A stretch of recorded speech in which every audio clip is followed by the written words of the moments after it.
What's good with you, family? Once again, it's your chill brother from another Mr. All About My Biz, and allow me to reintroduce ourselves.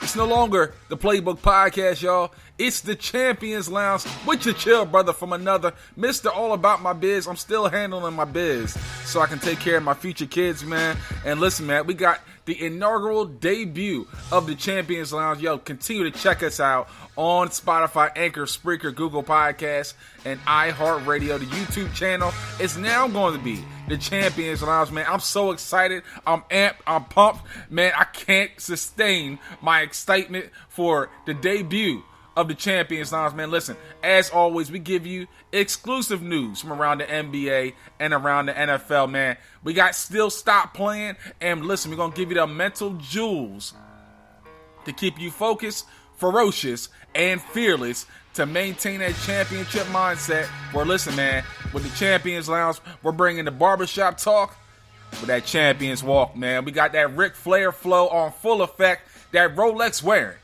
diamond ring wearing, hit stealing, wheeling, dealing, man. Listen, we bring the whole nine and some more, man. We all up in our bag. Not the Gucci bag, but listen, we're going to bring it and some more, man. We're going from good to elite right here on the Champions Lounge. So listen, y'all, without further ado, let's get right into the Champions Lounge. Let's go.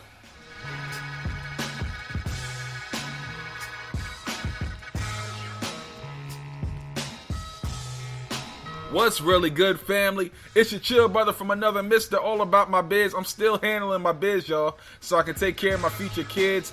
Yo, listen, it's the debut of the Champions Lounge. Man, listen, this show is still all about that barbershop talk with that Champions Walk, man. We're going to make sure when we leave up out of here, we're not just going to be lounging around and just playing around with life. We're going to make sure we have a plan, that we're ferocious, we're fearless, and we're making sure we're focused to maintain the goals that we need so we can go from good to elite right here on the Champions Lounge, man. So listen, I need you guys' continued support of the Champions Lounge. We're on IG. Follow us on IG with the Champions Lounge, _champions_lounge, where you can find every single week of content, pictures, etc., videos from yours truly. As we listen, all we're trying to do is continue to keep building this thing up each and every week right here on the Champions Lounge, man. I appreciate you guys, man. This whole thing with the Champions Lounge came about. Changing the name came about. It was instrumental for me. I just felt like it was time to spruce it up a little bit, make it a little bit more unique in my image and in my likeness, in a sense. A lot of it had to do with the inspiration of my spiritual leader, Bishop Michael Handy. We were talking, and then it just clicked. And now I feel like now we done turned the page, and now we're ready to rock and roll and get to that championship level right here on the Champions Lounge. So listen, man, enough of the fluff. Let's get right into the stuff. Let's get right into the opening tip, y'all.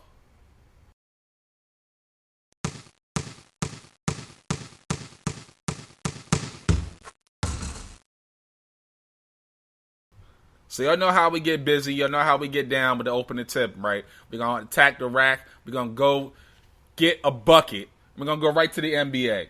Man, I'm so excited as well with the NBA getting ready to come back in less than 2 weeks. 2 weeks' time, we got NBA for real back again. But we got some action around the NBA. We still got some news going on.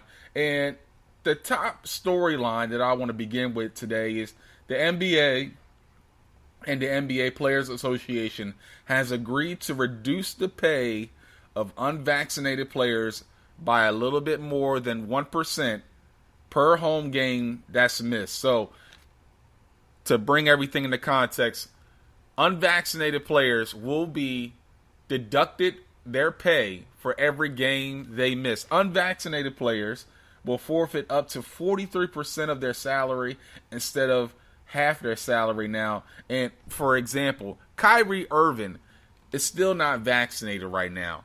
Kyrie Irving would forfeit $14,912,117 if he refused to get vaccinated for the entire season. That's all home games, especially for vaccine mandates in New York right now. Listen, man, I'm not telling Kyrie what he's supposed to do whatsoever. It has big-time ramifications for the Brooklyn Nets right now, who are championship or bust. Now, Kyrie Irving has always been the guy that had to be the rebel without a cause. The guy that had to go in there like, hey, I'm not doing it because everybody else is doing it. And to a certain extent, I respect it. I really personally do. But at the same token, it's like, hey, man, you know, your team and your teammates are really relying on you to be that part of the car that keeps everything afloat and keeps everything running. And with the Brooklyn Nets, a Kyrie Irving, Kevin Durant, and a James Harden-led team is a championship contender all day, every day, 24/7, 365. No Kyrie makes it extremely hard for a Kevin Durant and a James Harden to lead a team like the Brooklyn Nets. Not saying that they will not still be contenders, but listen, Uncle Drew brings a different dynamic to the Brooklyn Nets, period. So him being on this, I'm not going to, let you guys know if I'm vaccinated or not. It's my personal business, which is all true. But at the same time, are you trying to win a championship or nah without LeBron? And some people will say, hey, Kyrie Irving won that championship in Cleveland in 2016. And you might be partially right. But at the same token, like, hey, Kyrie, listen, man. I know the NBA is saying it's not forced, but really it kind of is forced because they are your employer.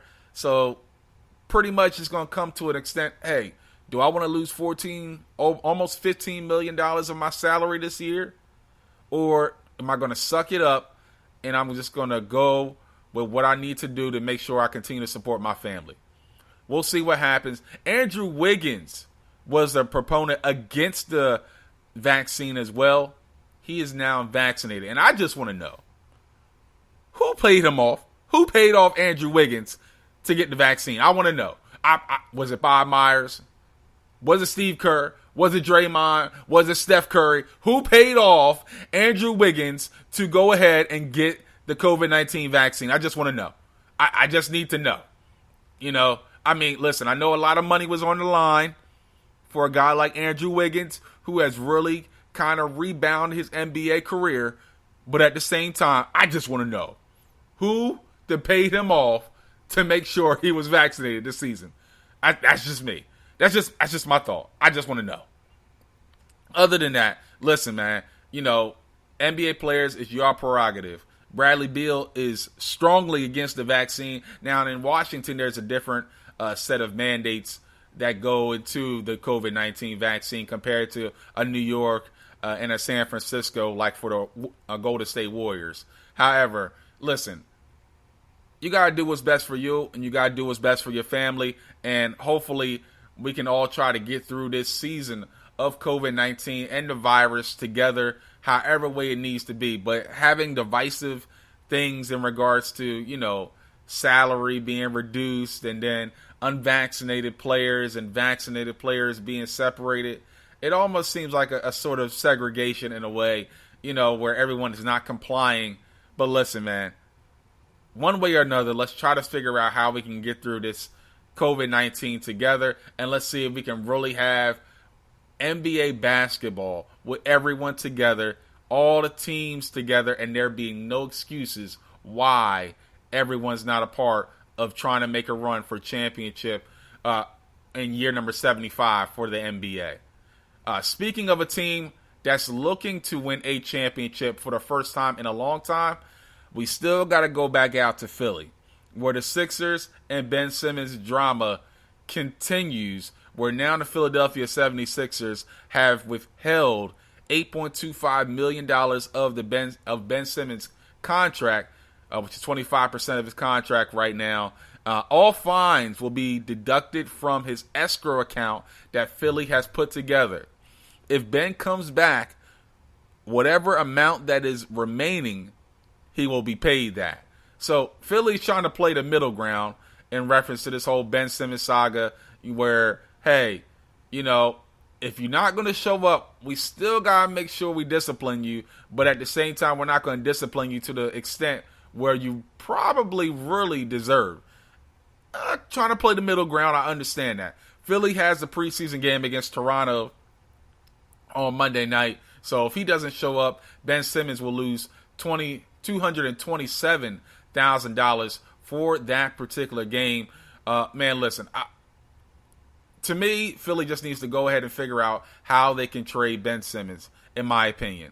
This drama, Joel Embiid coming out and saying, hey, the team was pretty much catered towards Ben Simmons to begin with. That's not a good omen as well, especially if you're a team vying for a championship for the first time in a very, very long time if you're the Philadelphia 76ers. And listen, man, some teams that I think will be good, and there's been some dark horse teams that have popped up over the last week or so, with the Indiana Pacers, the San Antonio Spurs being two of six teams, to be in the conversation for the services of Ben Simmons. This is probably a trade package that I just was thinking about that would probably make sense for both teams, right? For Indiana, Miles Turner, Malcolm Brogdon, TJ Warren, and 2 first-round picks for Ben Simmons.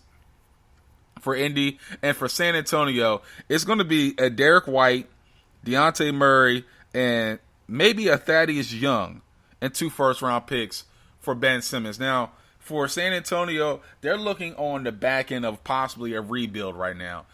There's really nobody superstar-wise that they really have at this particular extent in time.